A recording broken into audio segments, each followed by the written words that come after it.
Good evening. I'd like to call to order the Tuesday, May 8th Town Council Committee of the Whole meeting. It is 6:35. Roll call. All councilors are present with the exception of Councilor Moravsik, who notified that he would not be available this evening. Calendar and communications. Councilor Parker. One second. I attended the RTM budget meeting on the National Day of Prayer. I met the new superintendent for the New London Public School District. I also went to the STEPS fifth annual talent show and went to another RTM meeting last evening. Thank you. Councilor Franco. I went to the EDC meeting, the RTM meeting, the tax incremental finance meeting, and Groton Little League fundraiser. Councilor Heath. Well, I did it very well. I went to the RTM meeting on May 3rd, but that's all. Thank you. Councilor Aubrey. I had an enjoyable evening at the RTM budget meeting and a very good EDC meeting with Rachel. Councilor Atwater. She Pass. decided to show up. No report. No report. Report. We have several communications and invitations. I'll be getting to the rest of you for various community events. We have also been asked to participate in a food drive on fireworks weekend in conjunction with the city and the Mashantucket tribe that will be doing a collection as part of the fireworks celebration. So we'll have to work out details on that and how the town can participate to collect food for the Gemma Moran food locker. Season passes are now on sale for the water taxi, so get your passes. All right, we are on to approval of minutes. I'll take it, Nancy. Want me to read that? Certainly. Okay. 2018-0120, approval of minutes, Committee of the Whole, resolution accepting Committee of the Whole minutes. Resolved that the minutes of the Town Council Committee of the Whole meeting of March 29, 2018, budget review session, April 24, 2018 special meeting, and April 24th regular meeting are hereby accepted and approved by so moved. Second. Moved by Parker and seconded by Heed. Thank you. So, Mr. Burt, I just wanted to clarify, when we are looking at our packet, the votes that are listed here in the tables, those are going to be included with the minutes, correct? Thank you very much for doing that. Is there any discussion on the minutes for any of the meetings? I didn't see anything. Is there anybody having questions or corrections to the minutes? Seeing none, all those in favor of approval of the minutes, say aye. Aye. Opposed? Abstaining? So moved unanimously, 8-0-0. On to unfinished business. Do we have any unfinished business? I don't believe so. Excuse me? I should have done this under communications, but I'd like a little, and I don't know if you consider unfinished business, but we did talk about the transfer station. Okay. Some at an earlier meeting, and looking for any insight or input as to whether we should schedule, whether there's interest in trying to increase the fee to keep one of the two people there, to have 3 days of service at the transfer station and to put back the mulch, or to increase the mulch. So I'm just looking for some input, because we'd have to move pretty fast if there was any interest on that. So I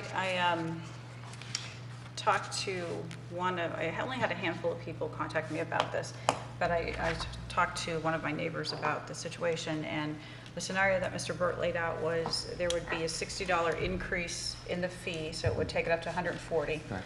But that would give people 3 8-hour days. That would give them Thursday, Friday, Saturday, correct, from 8 to 4? Mm-hmm. And it would preserve one of the positions at the transfer station. So I'm in favor of pursuing that. I don't know how the rest of the council feels, but this is the time now to let Mr. Burt know if this is something you'd like him to pursue, because it involves convening a meeting of the Groton Resource Recovery Authority, which is us.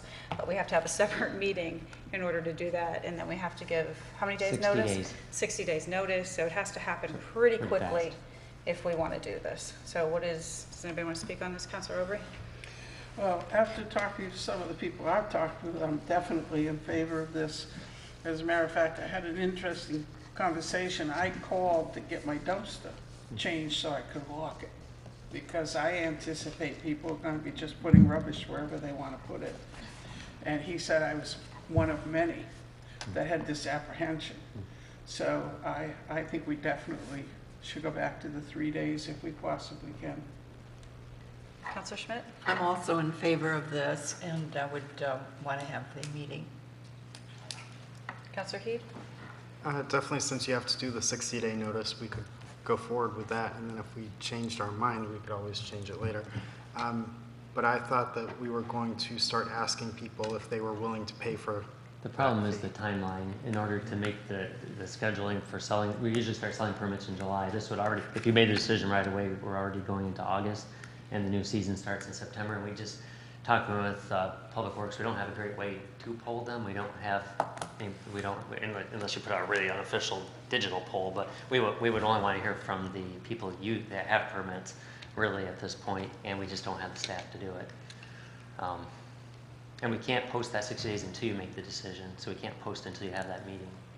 Counselor Sapir? I think there have been a whole lot of people who have been upset by the restriction of the access to the dump, and if we can do something that will at least increase their access, maybe not to the same level they had it before, but at least give them a better shot than we were giving them with the constriction that we've made, might be worth doing. Do we have an idea of what that would cost in terms of increased expense to the town?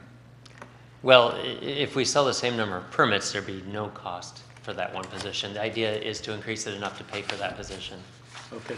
You know, is there some risk? Could we sell less because of the increased fee? That's possible, but hopefully, if people really like it that much. I think that would be the way to go. And I was thinking maybe we have a 6:30 special meeting next week. Would you want to maybe do a 6 o'clock, whatever this committee's called, Groton Resource Recovery Authority meeting at 6 o'clock, so you don't have to do a separate night? Well, let's hear from, we haven't heard from the Oh, other sorry. 3 counselors yet, and let's just see if that's their, so 1, 2, 3, 4, so far 5 of us, go ahead. John, are you going to increase the daily You know, price that, as well? that hasn't changed in a while, but $20 a day to me seems a reasonable fee for, you know, unlimited access for that day. That doesn't seem too low to me, but it's all up to if you guys think otherwise. And talking to Gary, he thought that was a reasonable fee still too. Because I guess I'm thinking If you did maybe $5, if you're going to if you go to another $60 and you get people out of the 1,000 that we currently have, if you lose a couple hundred of them, you know, there's not going to be enough money to pay for the extra position. I would just like to express an opinion of mine. Councilor Zapiri said that a number of people have spoken up, but when you stop and think of the population of the town, and only 1,000 people have annual passes, and only, what, 10, 12, 15 or something may have complained, it's really a small number of the town, not of the people that use it, but of the town. And I think we should be aware of the fact that you know, are we spending money to take care of a small group? I mean, I'm not necessarily against the idea, but I just like that on the record. Just to mention, it's actually only 900 really permit holders, but you can get multiple permits if you have multiple vehicles. So it's 1,000 permits, but it's really like 900 households that pay. You get extra permits for your extra cars for free. The important So thing could- is that this is cost neutral at this point. Right, as long as we We're sold doing enough this- permits, right? yeah. Counselor Parker or Franco, and if not, Counselor Aubry. You know Counselor what, I will ask. So what are other towns charging for their yearly pass? Because even 140, I was wondering, is that Yeah. comparable? I'm not sure, because every town's so different on what they accept. You know, we accept specific things. But I mean, I can look before the meeting, I could do a little research on that. The other thing is we haven't raised our fees since Many years, 2012. And Which on- this should have been creeping up incrementally instead of, Right? And to go in and get mulch, I don't think you need to have a pass. You just go to that The section and idea get is mulch. you'll no longer have the ability to take as many commercial companies dropping leaves off, so the quantity won't be there. It'll be very little available. Okay, but the people that go get mulch, they don't even need to have a day pass or I don't annual pass. think They so. just go right in, I I think. believe so. Counselor Aubry? I was just going to mention that a lot of the contractors don't get a yearly pass because it depends on where they're working and what dump they have to go to. So they just, whoever they're working for, they put a charge on for going to the local dump. So I think that's what keeps the numbers down a little bit. You know, if the council wanted to look at $25 instead of 20 for the daily pass to help make up for, if people switch to more of the daily thing, I don't think that's unreasonable after, as at least back to 2012, having that $20. So then, it seems like there's a majority that would like to pursue this, so then at the Resource Recovery Authority meeting, we could make those decisions, Correct. correct? Okay, so Do you you want to do wanted it to at schedule 6? for Is that when? enough time? Is a half What- hour enough what time? Do you want day to is make it it again? 5:30? That's a week from today? Yes, we have a 6:30, No. I believe, is that 6 or Next 6:30 May for the special 16th. meeting?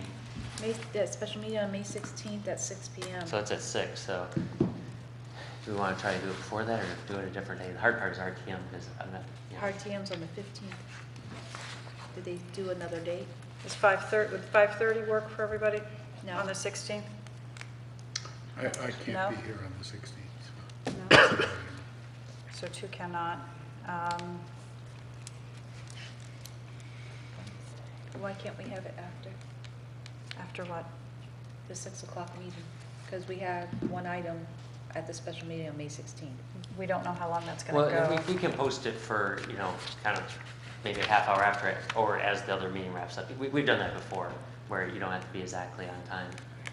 So do you want to say 7:30? Would that be enough time on the 16th? Counselor Perry, you're not going to be here at all on the 16th? As of now, Okay. things could change, but I Okay. think as of I now. would think maybe we post it for an hour or two. I don't know how long the Okay. presentation, just I hate to have people waiting around, sitting if we're done. I just don't know. Right.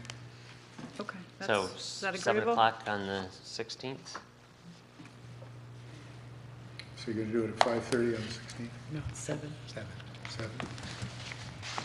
And I think the special meeting is at 6. Oh, I see. Okay, great. Anything else for unfinished business? No. All right, so we're on to new business, 2018-0116. This is the tax increment financing update, and we have Mr. Reiner here this evening. Good evening, everyone. John Reiner, Director of Planning and Development Services. It's a little closer. Also with me tonight is Jim Demises from Comoin and Associates. Jim and his firm have been working with us for a couple of years now. They did the work on the market analysis and have been helping us out with a lot of our economic development, big picture items, and also for tax increment financing now for some time. So tonight we wanted to give you an update on where we are and then talk a little bit about the TIF district boundaries for the town as we're defining them now, get some general buy-in from the council on that, talk about the steps we're going to move forward. Not really looking for any decisions from you tonight, but more of an update and just including you on where we are townwide, also city. So on March 6th of this year, the town council passed the town's TIF policy. That sets the general framework for how we utilize tax increment financing within the town. Before that time and since, we've been working on the 2 town TIF district master plans. Those would be for Center Groton, up at the intersection of 184 and 117, and downtown Groton around Route 1. At the same time, we've also been working with the City of Groton. The City of Groton will have to adopt their own TIF policy, which they have a draft of right now. Last night, myself and Jim, also with the assistance of Barbara Goodrich, the planner for the City of Groton, went before the City of Groton Council and talked to them about TIF. They had a pretty good understanding of it. We've had one TIF meeting prior with the town council and the city council a number of months back, talking about how we would move TIF forward within the town and the city. And they are looking to hold a public hearing sometime in the next month or so on their city TIF policy. That policy, again, will lay the framework for how they will adopt TIF master plans. Moving forward within the city, we, working with them, are looking at boundaries for the city TIF district master plans. The 2 areas we're talking about there are Thames Street as well as the Five Corners area. Again, working with Jim and his expertise, and city staff will be defining the draft boundaries of that district, working with the city council as well as the town council. Process-wise, from a high level, the city council, after they adopt a TIF policy, they would then adopt the 2 city TIF district master plans. We would then take those 2 plans to the town council again, staff working together, keeping you in the loop, and then the town council would also approve the city's 2 TIF district master plans. Reason we have 2 approvals there is because there's 2 different taxing authorities, the city and the town, or different mill rates, I should say. We have 1 grand list, but the 2 entities there, so we need that joint master plan if we want to fully capture all of that increased tax revenue from those 2 different mill rates. Before I go on, any questions on that? That's a bit of a mouthful. Okay, good. So far, so good. All right. And we had great feedback from the city council last night. I think they're all really excited about it. So moving forward, the TIF district plans that we're doing for the town of Groton. So stepping back a little bit. Messing up the projector. Okay, so initially when we looked at our TIF districts, we said, all right, well, the Center Groton TIF district, we're thinking this general area here, up by 184 and 117. We hadn't really picked exact boundaries of where we were looking. And the same goes for downtown Groton, our Route 1 corridor, trying to capture the big parcels in an area, the ones that are really deep that we can really see reinvestment on, that we want to incentivize reinvestment. And one of the principles that Jim and I are going to talk to you about a little bit as we're defining the boundaries of these districts, we don't want to just make them humongous districts, because we want to be very precise and very surgical about where we are dedicating our resources, the time, the effort to try to get some and try to incentivize these redevelopment options. In addition, there's a maximum amount per value of how grand list wise, how much area we can actually have within a TIF district or within the total of our TIF districts. We can have up to 10% of the total assessed value of our grand list within a TIF district. And coming out of the gate, we don't want to get close to that 10%. We don't want to be at 9.5% or even 8%, because we want to leave room for growth in the future if other development projects come up that aren't in exactly the boundaries of where we've identified now. Maybe it's just outside the boundaries, or maybe there are some other key development parcels in the future that we want to adopt tax increment financing for. And these 2 districts do have some differences. The one at 184, 117 Center Groton, we're currently working with one large developer that's really driving a lot of the project basis from a development perspective there. So we know what's coming and what's going to happen. The Route 1 corridor, we don't have 1 or 2 developers waiting in the wings looking to push a development forward. We have some that are talking about development, but we haven't seen any actual plans yet. And in this area, we're trying to get ahead of the curve. The Route 1 corridor, our downtown Groton, our older economic development strategic plan back from 2006 or so talked about revitalizing this area.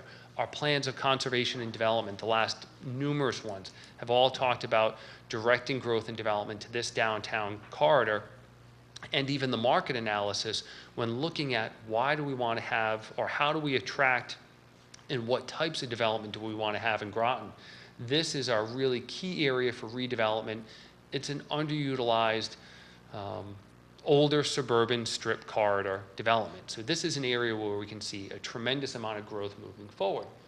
So keeping that in mind, as we started moving forward, and that we don't want to get too close to that 10%, we then created a draft district boundary for what parcels, and when we looked at this, we looked at zoning, we looked at our maps, our future land use maps, and the plan of conservation and development, as well as what areas are there opportunities that we want to incentivize. So single-family housing residential neighborhoods, we don't want to incentivize necessarily in downtown Groton for redevelopment. The big plazas, commercial or multifamily properties that are larger in size that need reinvestment. Those are the pieces that we want to target initially. If we make the TIF district too big initially, we're going to dilute the efforts of what we're trying to do. So looking at this area, map east to west, Or big areas we're thinking about, the Big Y Plaza, the Benny's Plaza, some of the other underutilized commercial properties that we could see getting assembled together into not just another typical suburban development, but something that's different. That mixed use, multi-story, multi-dimensional, multi-use properties. That's what we want to see if we want to capture what the market is saying we need in this area. If we want to attract the millennials, if we want to attract the seniors that are looking to get out of their existing homes, everyone's looking for that same style and type of housing stock. Can I ask a question real quick? Yeah, sure. So you're talking about maximum amount of 10% of the grand list. Is that per district or is that cumulative? So all the districts can't be more than 10% of the total grand list? Correct. So Okay. all the districts added up cannot be more than 10%. So that includes the town and the city. So that means that we have to be careful, we can't spread it out all along Route 12 or the Route 1 corridor. We have to narrow it in so that we can do this in various parts of town. Exactly. Okay. And yes, and then in the future, if a developer came and approached us and actually had a viable project that is consistent with our long-range plans and goals, but for this gap in financing can't happen, then the master plan is not a concrete document. Just as our plan of conservation and development, you've probably heard me say it's a living, breathing document, it's ever changing, we expect the same out of these master plans. If there are other parcels, great developments that come forward to us in the future that we want to include here, that's something that we can very easily do. So looking at this area, this is about 2.3% of our grand list, downtown Groton. And I can jump back and talk about these areas specifically. Center Groton is about 0.78, I think it was, percent of our total grand list. The two together were about 3% of our total grand list. That does not include Thames Street or Five Corners yet. We haven't analyzed, because we really haven't set the boundaries yet of those areas with the city. Guesstimating it's going to probably be somewhere another 3% or so. Adding those areas up, we're going to be somewhere around 6%. That's a good number to start off with. We don't want to capture too big of an area because we don't know exactly which of those key parcels that are going to move forward. So this area here, to the northwest on the map, that's the big parcel, the Route 184, 117, where Mario Di Loretto, REDCO, is proposing that $80 million mixed-use development, and then some of the other deeper commercial properties in that corridor. Councilor Schmidt? How many years does one TIF last? Is it 5 years, 4 years? And when that becomes a complete economic development area, then can you assume a new TIF, I would think, that would be outside that boundary? So one, we're not just limited to these 4 TIF districts. We can always create other TIF districts outside of these areas, and it doesn't have to be adding boundary, just extending the boundary line over by one parcel. The amount of time, so what we've put in our policy is that a TIF district is good for 30 years. State law allows us to do that up to 50 years. How long we negotiate the credit enhancement agreements with the developer, we have to be consistent with the policy, consistent with the master plan, but that all depends on the project and what the council or that future council is comfortable with. So if there's a funding shortfall, we want to find a way so that we can meet that funding shortfall in a consistent way over time and make the development happen. So it really depends on the size and scope of the project. So we might have a TIF that lasts for a specific project for 10 years or 15 years if they need a really big investment, or again, it depends on the size of the project. So that Route 184, 117, the Center Groton development, that's mostly all vacant property now of what they're going to be developing. So they have a very low assessed value today. The increment of tax increase at full build out from what they're proposing is going to be a very high number. So we should be able to make up some of those costs once it's fully built out in a shorter period of time than, because that's going to be an $80 million project versus something that might be a $6 or $5 million project but has a bit of a funding gap. And these are all within the criteria set forth in the policy, in the master plan of how we'll deal with that and negotiate that.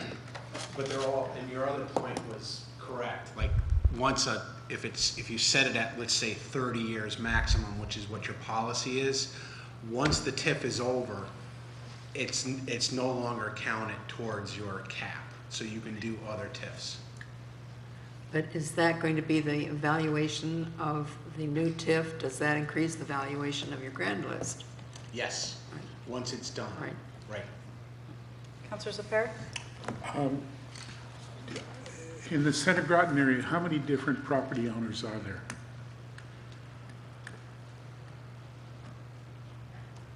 Off the top of my head, I'm going to say probably at least 40. 40. Yeah, there could be more. And all of them would have to be agreeable to the plan of a new developer? Or?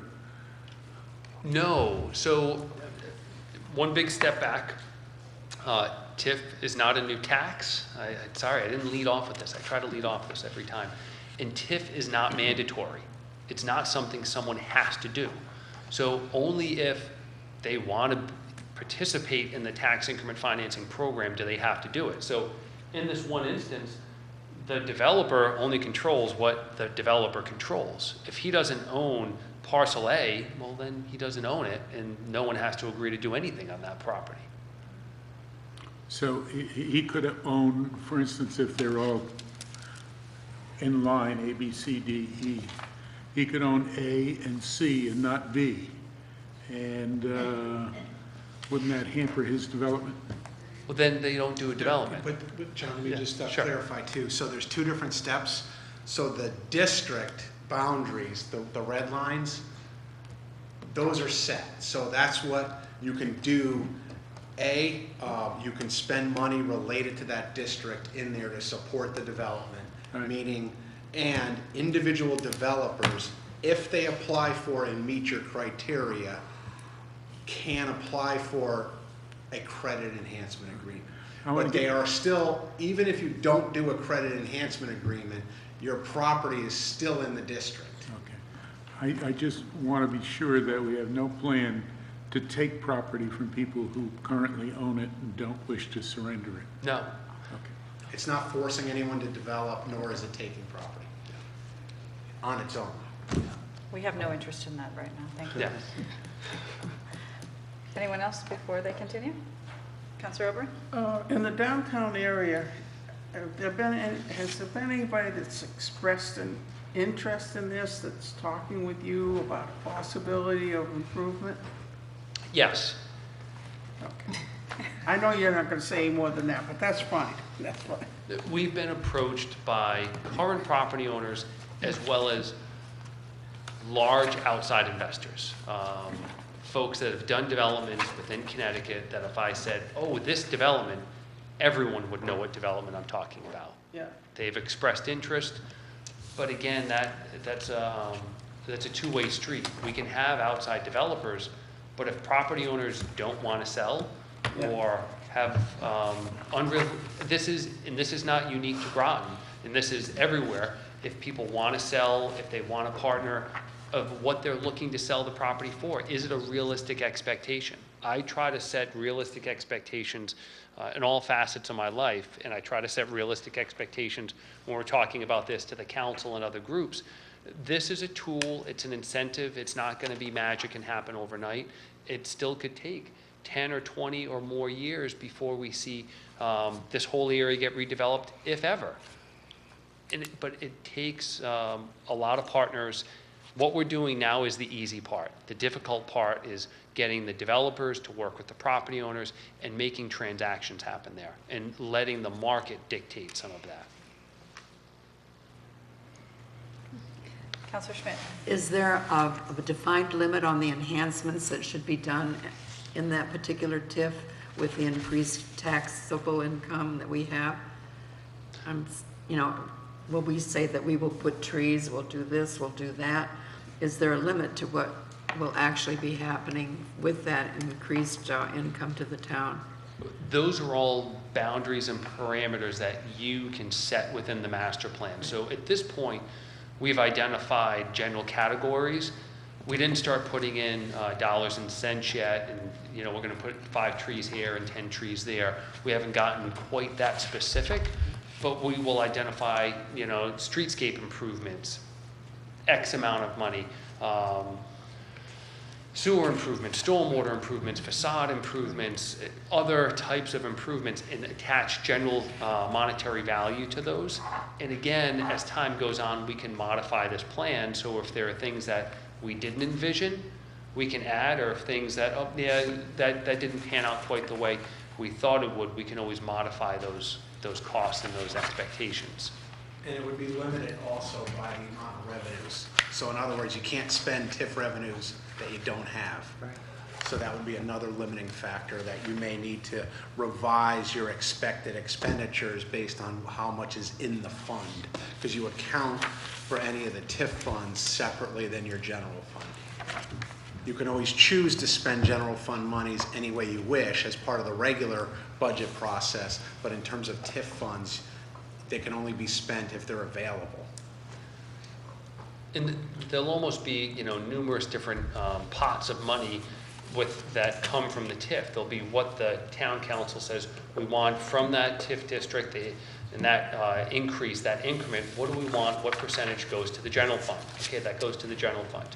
Then from what's remaining, you can say, all right, then a certain percentage of that is going to go towards paying back the credit enhancement agreements, the guarantees that we have to pay back to make up that gap in financing. And then that leftover money we can apply towards other public type improvements within the district, or even just outside of the district that are influenced by what's happening within the district.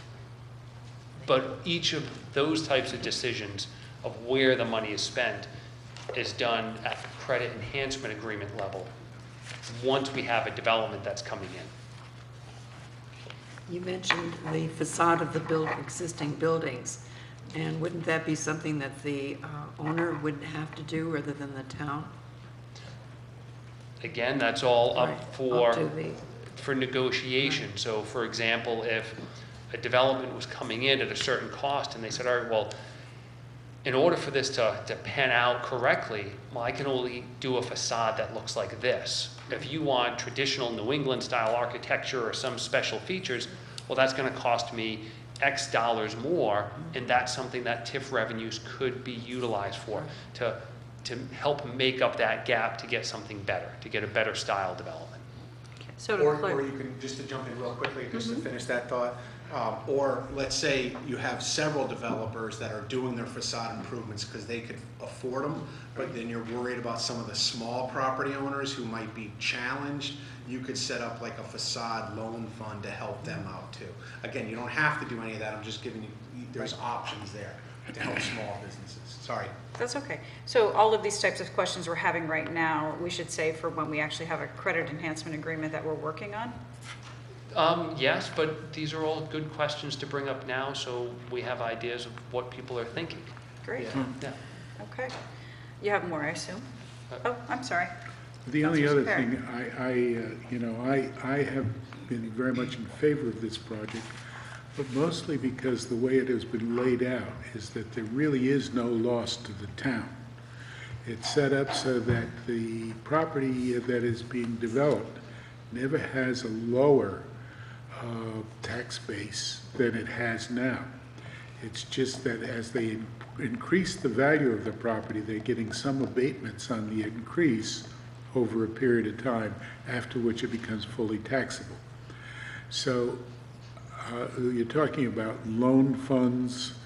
I don't think the taxpayer should be providing loan funds. I think that we should be going ahead with this tax incentive financing the way it was laid out for us, without elaborating on it further. You can allow tax incentive financing to go ahead and produce an increased quality of a facade, for instance, and styling to bring it up.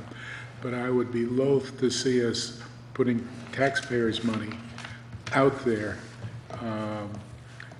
to develop private property.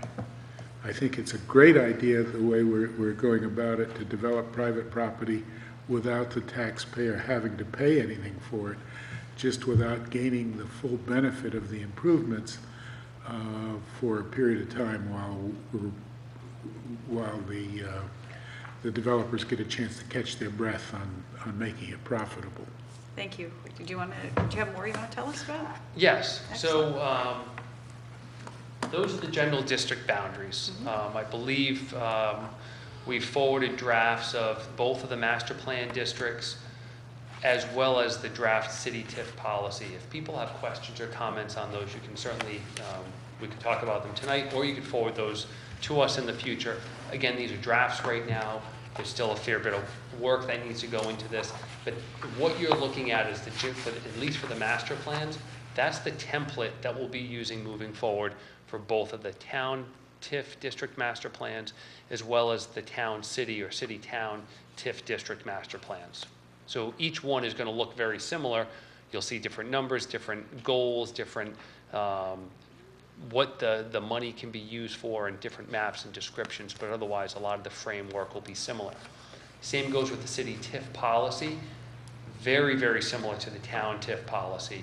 Just a few other changes talking about the relationship between city and town in there. So again, that's something you'll get a look at, but the city only needs to approve the city's TIF policy. The town doesn't need to approve the city's TIF policy. So, general districts, so moving forward, the components of those master plans, I just want to talk about those as well as the adoption process, because again, this is just one step, kind of one update. We talk about the boundaries of the properties, and we didn't want to get too much into the meat and potatoes of some of these other items, because we wanted to focus on the descriptions of these boundaries and focusing on that 10% and leaving room for the future, because some of the questions we'll get from people of, well, why aren't I included? Can't you include me? Like the mayor said, why can't we stretch this out further down Route 1? Why can't we include all of Route 12? Unless we have a really viable development coming to us that needs TIF, there's no need to include it now. We have a policy, and we're proposing to have 4 different TIF districts that won't maximize our 10%. We have a very large grand list. We're putting ourselves out there saying, hey, we have a policy and we're ready to play with tax increment financing in the development world. We're open to the possibility. I think that is good enough moving forward, instead of just trying to figure out what other parcels might have a future development without the developer talking to us. In many other municipalities, as they're doing TIF, they're usually working hand in hand with a specific developer moving forward. Hence, like we're doing at 184 and 117, downtown, we're approaching it differently because we've stressed for so long, we want to see this area revitalized, and we haven't. So that's why the little bit same path, little different opportunities currently within each of those. So that's a really important but subtle point. So that's why the boundaries are the way they are right now. Yes, the commercial and multifamily districts go on further, but some of those parcels, as you start looking west, people would have to assemble a lot of properties to make it something of real substance that would probably cause that need for that but-for gap financing. So moving forward, the boundaries of the properties, our goals and objectives, we've broadly listed those in the master plan, but we want to have different goals and objectives for Route 1 versus 184, 117. Route 1, we want to really focus on the mixed use development, the quality of the development, multi-story development to get density there. We don't want to just see another fast food chain restaurant come in and say, oh, well, we need TIF to do that. That's not getting us what we're looking for. The market analysis really stressed that walkable, mixed use, that's what we need if we want to survive long-term and keep growing Groton in a good place. The anticipated improvements, both the public and the private, of where we'll be investing our money, those are things that, again, the next draft of that master plan, you'll see what we're proposing to happen in the district, not set in stone, and some of the estimated costs, as well as the financial plan, the associated numbers with that. Any questions on that so far? Then I'll talk a little bit about the review process for how we adopt the master plans, and then kind of just circle around with the city process. Councilor Oaken. Let's say that you had an area that you were hoping to have some development. and you're 4 or 5 years into it and it's just not happening, could you at that point change the area? Yes. Okay. One of the other items that we talked about is, at our TIF advisory committee meeting that we had prior to the council meeting, was once we do this, we might want to do some other scenario type planning, showing people what's the type of development that we have here. Not spending huge amounts of money, but small amounts, doing architectural renderings of examples of, you know, mock descriptions of some of the larger properties here and some of the smaller ones. There might be other things that we can do to help move that process along, but we'll approach those after we adopt these districts. If things aren't happening, we'll come back to the council and start talking about some of these ideas, get ideas from the advisory committee, from our Economic Development Commission, and look at best practices of what other municipalities that have TIF and good economic development programs are doing. Okay, so the adoption process. So we're going to revise this plan. We'll be taking it back to the TIF Advisory Committee, to our Economic Development Commission, setting up a public hearing. Then we'll come back to the plan, to the town council, bring that kind of draft or final draft of a plan. We'll be looking to set a public hearing date. I can't remember if it's 60 or 90 days out. We then send it to the Planning Commission for them to review the plan or plans to be consistent with the plan of conservation and development. So they'll review those plans. Once we get that referral back, we'll come back to the council, have that public hearing, and look for the council to adopt the plans. They have the Plan Commission has up to 90 days to give you their advisory opinion. They could do it sooner, but they have up to 90 days. So that's how we would deal with the two town TIF districts. Then as far as the city process, I think I touched upon this at the very beginning. They have to adopt their policy. We will continue to work with them on the two city TIF districts, the boundaries, the areas, making sure we're definitely staying under that 10%, well under that 10% number. Taking that through the adoption process for the city. You could have a joint public hearing for the adoption of the city and town TIF master plans for Thames and Five Corners, but then you would have to have a separate vote of the town council and a separate vote of the city council to actually adopt those plans. Once the plans are adopted, ideally all 4 of those, then we'll start seeing developers coming in, bringing proposals, and we'll start working on those credit enhancement agreements if the projects are consistent with our policy and our plan. Excellent, thank you. Okay, so that's tax increment finance. Wonderful. And you are also here for 2018-0117 Navy Housing Data Report presentation, correct? Yes. So And the this- next item, too. The item we just covered and the next item are, no action is required, it's just information for the council. So this is 2018-0117.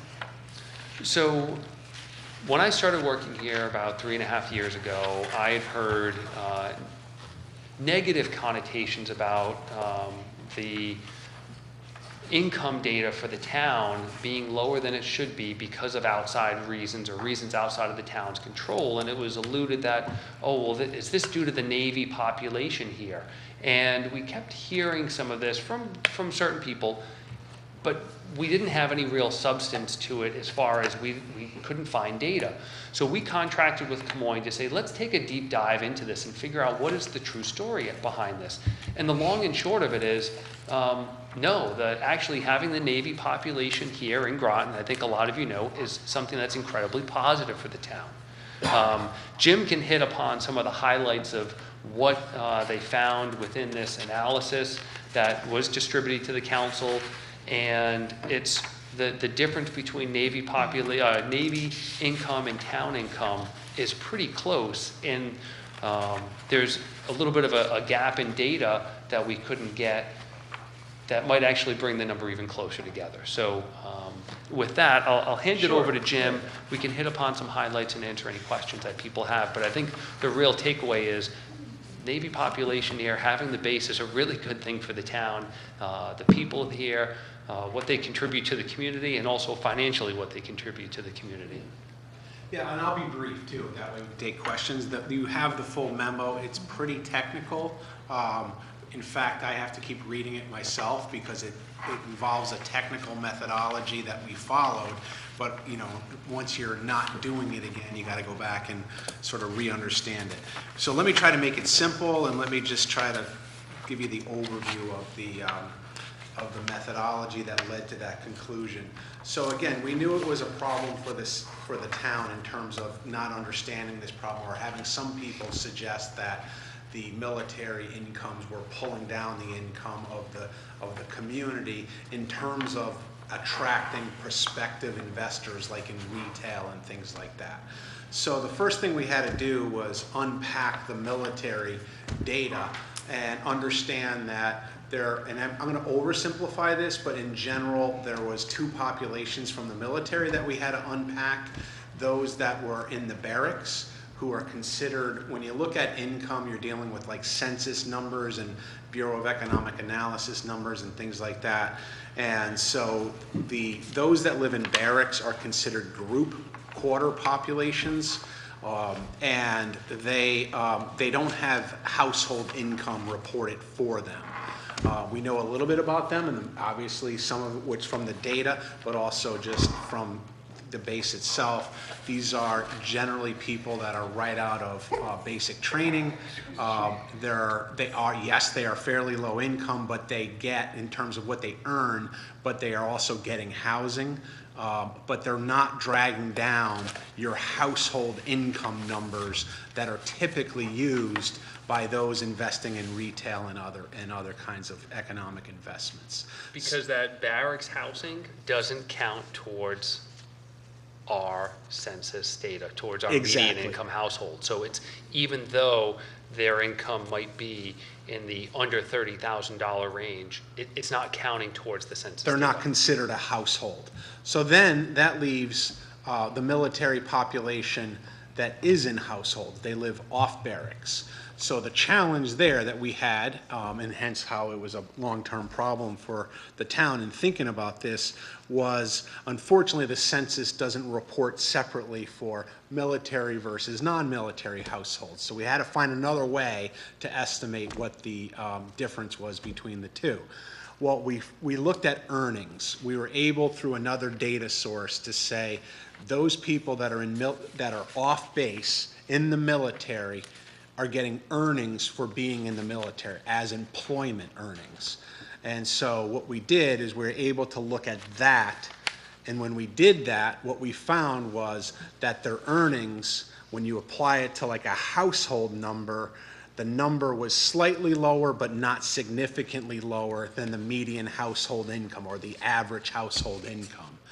And the reason that so now we did that, the challenge is it's underestimating the military income. So it's, like I said, it's lower, but not significantly lower. But as John said, it only considered earnings of the military person. So in other words, it was leaving out the spouses or other household members' income plus non-earnings related income. So even the number that we came up with, which was lower but not significantly lower than non-military households, it's underestimating. In other words, when you add those, we're not able to figure out exactly how much that is, but in other words, what we're saying is it's at worst, it's slightly lower, and it's likely the same or slightly higher. So in other words, it dispelled the myth that the military data is pulling down your average household data. Now, there's other positive sides to it that are sort of off the income numbers. Realize that whether even the barrack population plus the off barrack, in the community households, if you will, those are adding to your overall numbers in terms of demand, if you will, for consumer goods and purchases and things like that. And you have what, quite frankly, is a small metro area.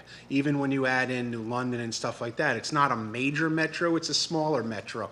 So that population is very important to adding to the overall numbers to create demand, economic demand, if you will, for attracting other retail, other investment, things to your TIF district, so on and so forth. That's it in a nutshell, and I can answer any questions that you have. And John, I don't know if I missed any other key points? So one thing I did just want to kind of circle around on, and then one point to stress. So our census data usually focuses on median household income. The median household income in Groton is $64,074. The average household income is $83,724. For the purposes of this analysis, we used the average because that was the only data pool that we had, that we could break out that military versus non-military. So when we're looking at it, the overall average income for military households was $77,025 per year and $85,158 per year for civilian households. With that said, 45% of all military spouses work. We could not account for that money in this analysis. That wasn't broken out. So although we could pull the actual military income out, we couldn't separate their spouse's income. So the difference between the 77 and the 85 is actually probably much smaller, but we don't know Yes. the amount of money the military spouse is making, which would then bring up that $77,000 number. Exactly. So what it means is that, again, now you can, as this question comes up, again, that's a bit technical, but you got the memo with you to support it over time, which is to say, hey, that's actually not what's happening.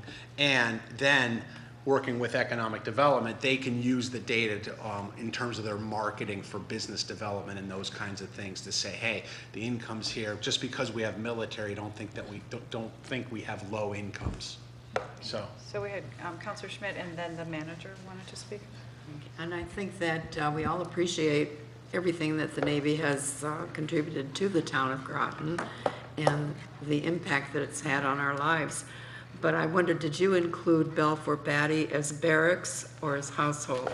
That was included as households. Household. Yes. And did you find out how many people are living there that are not Navy people?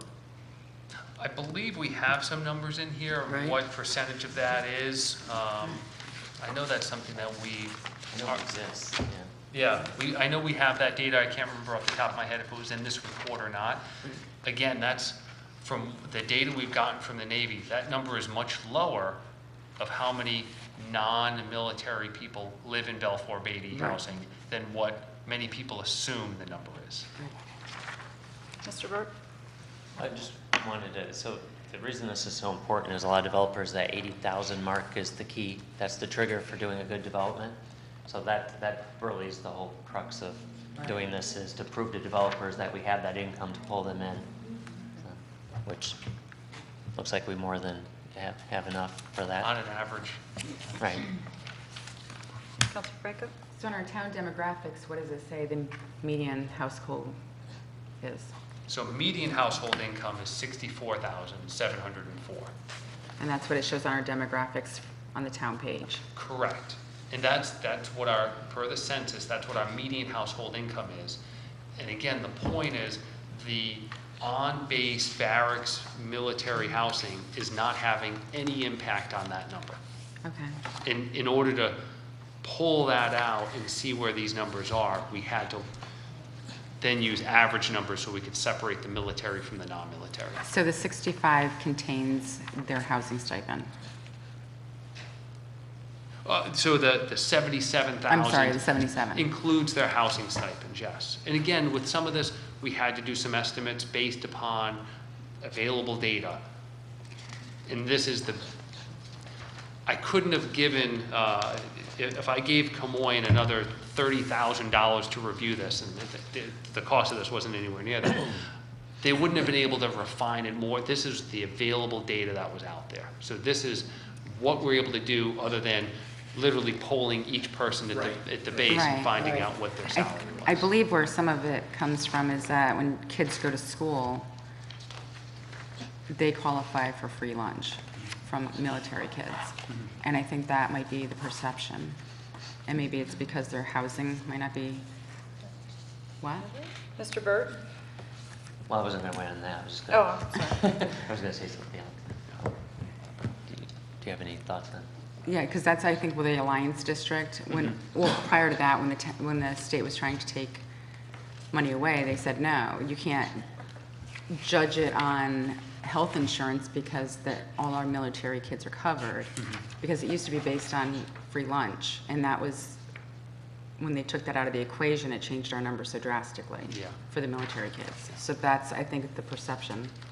Yeah, agreed. And again, I mean, with any households, there are those that are making a certain mark that are, you know, above or below that threshold, whether it's military or non-military. So there are obviously some folks in the military that are making a lot less than $77,000, and then some that are making much more. I would think that, yeah, that housing would play into effect. And I believe there's some other things they get too, that some people get too. Yeah. But I was gonna point out that Route 12, you know, those businesses are so busy and popular because, you know, the people on the base there come and frequent them, and they have disposable cash, and that's why those are some of the most successful restaurants anywhere along there.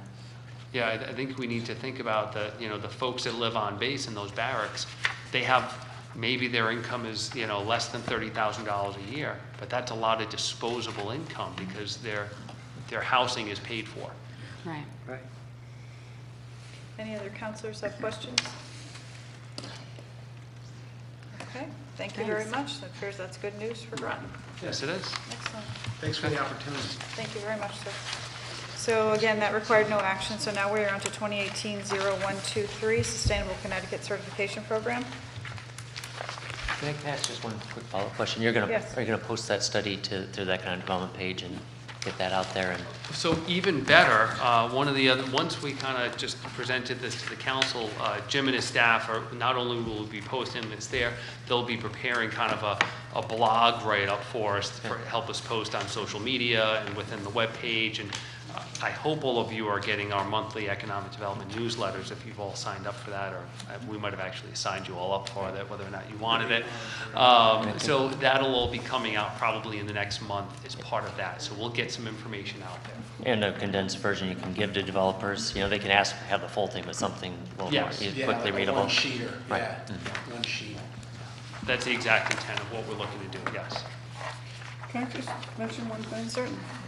That disposable income at the base, if we lose the bus lines and not increase them, we won't be getting that disposable income. We need transportation for that base. I'm sure you're very aware of that. Yes. I'm working on that too. Good. Well, thank you very much. Thank We you appreciate all. you coming out tonight. All right, so, yes, Mr. Reiner is here for the last item as well. So this is 2018-0123 Sustainable Connecticut Certification Program. This is going to require, at the end of Mr. Reiner's presentation, a recommendation for a resolution if you so desire. Would you like to tell us about this, please? Sure. So Sustainable Connecticut, it's a certification program that has existed in the state maybe 6 or 8 months now, and it's something that was sponsored to showcase municipalities that are doing a good job to be sustainable. We had looked at it, a few municipalities have signed up to participate in the program, and what that means is we'd want to set up some type of a sustainability team. This doesn't have to be another committee. I think we have quite a few committees in town, but it could be made up of staff from a few different departments, and we would mostly be looking at a lot of the initiatives that we've already done, and that could count towards a substantial amount of points within that application and the certification process. And then maybe some other things that we haven't documented that we've done, or some other smaller programs we could do over time to then get this certification. What does it mean right now? It's good PR.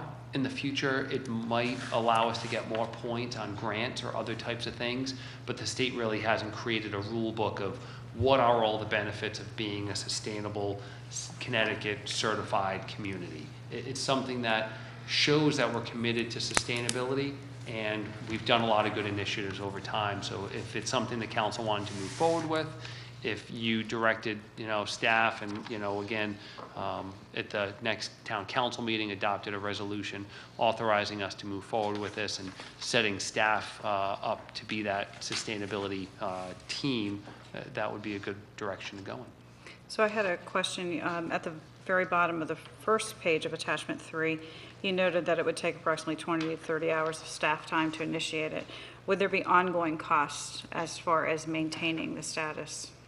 I think, if memory serves correct, I think the status is good for 3 years. So then at some point in time, we would have to renew that. And if we wanted to get higher levels of status, it would take a little bit more staff time to get to that point. Any questions? Counselor Atwater? You point out in your agenda that Sorry. we basically have the 200 points easily achieved. Yes. Why not go for something higher, or is it like 1,000 points to become a silver? I just... Yeah, so I think we would start off getting that bronze certification, and then we would, if the council wanted us to spend the staff time on it, we would continue to go to higher levels. Do you have to wait 3 years, or can you go higher? No, we can keep working on it and getting higher levels. So once you get the certification, that's good for 3 years. But we can continue to do things to improve our levels. Can Mr. Burt jump in? Mr. Burt, and then I was just Counselor going to Heath. mention, as a reminder, that they already have more things than they can get done in the next year. Yeah. So anything added means something else has to wait. So I think they're working on their highest priority things now. I'm not just talking about this bronze level, I'm talking about going further. Yeah. That it might be great, but it probably takes a year or two before we get some other things done first. Are you saying we should not? Excuse me, approve? No, Counselor- I'm in favor of this. It's just in terms of going beyond that, because we're almost there You're in anyways. favor of going for the bronze? Yeah. Counselor Heed? You say that you need a staff member and 2 other people. Is that like a counselor, RTM member, someone from at-large, or is it all staff people? I think, we could certainly have someone from the council or others, but really we'd probably be looking for just internal staff people, because it's, definitely, most of this would be driven by a lot of planning efforts right now. So probably someone from Planning and Development Services. It might be that we work with someone from Parks and Rec or Department of Public Works or other departments as are needed. And that's something, I think working with the manager, we'd kind of direct where's the staff time and who are the right people to have on this sustainability team. And your memo also noted that you could pull in people from the Conservation Commission, so people that are already serving on the boards and commissions might be able to play a role as well to Yes. take some of the heat off of what town staff might have to do. Yes. Might it be? Are there any I'm other sorry. counselors Counselor Schmidt and then Obrey? Is this something that would increase the admiration of the developer for the town of Groton because we were a sustainable community, or where would the advantages lie? I think it's something that would show that we're committed to sustainability and moving forward. I don't know how much the addition this will attract developers. It might show people that, hey, we're committed to doing good things in our community and, preserving the environment that we have. So that's what sustainability would mean, Yes. maintaining our status quo? No, not maintaining the status quo, but we're doing a lot of initiatives in town that, not just from an economic development standpoint, but from an environmental protection standpoint. We're not just maintaining the status quo, we're doing more than a lot of other municipalities. And that's why when you look through that ranking of where could we get points, those are items that when this program was put together, they thought, all right, these aren't just the average status quo. Each of these things in and of itself is going above and beyond. But that would probably make Groton more desirable for a developer to come in and do something if they felt we were that kind of a community. It very well could. Counselor Obrey? I was just going to mention that perhaps for your team, if it needs to grow in the future, this would be good for the EDC to be involved in the committee. Yeah. Counselor Perry? I move that we adopt a resolution to authorize staff to pursue a sustainable CT certification and to establish a sustainability team. Second. Moved by Perry, seconded by Parker. Any discussion on adopting alternative 1? All those in favor of recommending this for a resolution, say aye. Aye. Opposed? Abstentions? So moved unanimously. Excellent. You are a leader. Thank you. Thank you very much. I'm trying to think here. Consideration of committee referral items. I don't think we have anything else, correct? And we took care of the other business, the transfer station already. Is there any other business to come before the committee? Okay, we have two. So Councilor Atwater and then Councilor Zepari. Two things that when John was talking about the city, aren't we supposed to be meeting with the city council on a quarterly basis? And here we are halfway through the second quarter. I was just wondering if there's anything happening on that front. In my normal meetings with Mayor Hedrick, he is going to extend an invitation to us to meet with them at the city council chambers. So we're waiting on the invitation from the city. We'll go there. So we decided, Mayor Hedrick and I decided we would alternate locations. So they were here for the first meeting. We're going to go there for the second meeting, and then they'll be back here and just back and forth that way. So we're waiting on the invitation. It will happen.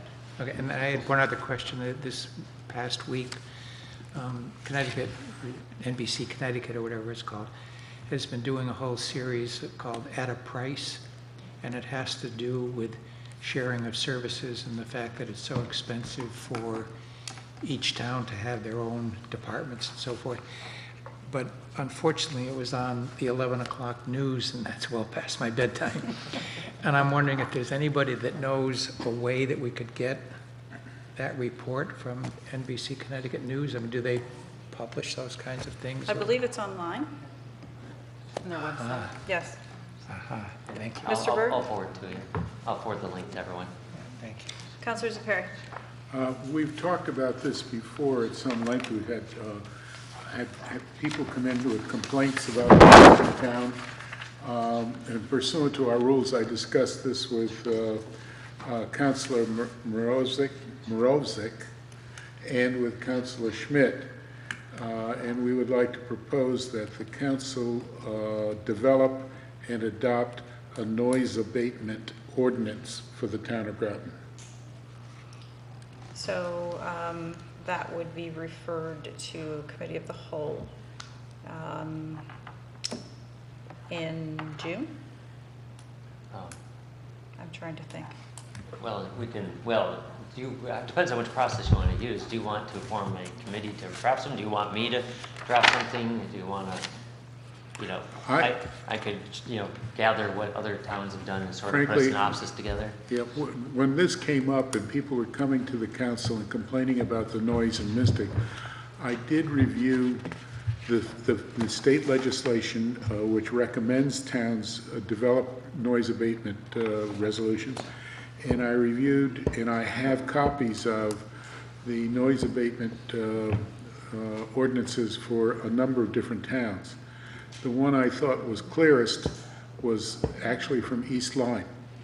I believe I have that copy. I'll get with you if I don't. Let me take a I'll look be at happy to send it to you. I have it on a thumb drive in my pocket. In fact, if you want it tonight, we could stick it in your computer. We can. I was prepared to just do it for Groton, but I think that if it would be better for staff to do it, that's fine. But I think we should move ahead with it.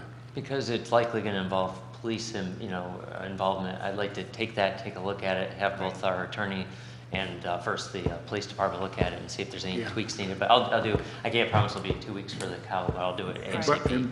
By the way, one of the concerns we had was buying sound meters. I bought a sound meter for $21 and it's a fairly decent sound meter. Do you know if that East Lyme is commercial, or is it everywhere, or is it just, are there any that focus just on commercial? My fear is, getting involved in neighborhood Right. No, things. there are, you're talking about the ordinances, Yeah. restrictions. Generally, there are noise levels that are permissible in industrial areas that are higher than those in commercial areas, and the commercial is a little bit higher than those in residential. But you can make the requirements, I believe you can make them more stringent than those that are in the state law, but you cannot make them more relaxed. And I think most towns have gone for 45 decibels at night, 55 decibels during the day. But for residential area, and that's at the property margin. I think in places, and then some of them do specify in places where there is an apartment above a commercial establishment, living quarters, then the living quarters, the noise within the living quarters would have to be at the 45 decibel level from the business below.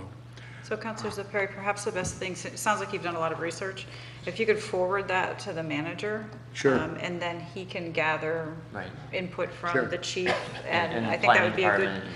right, that would be a good starting point if you've already done a lot of the legwork.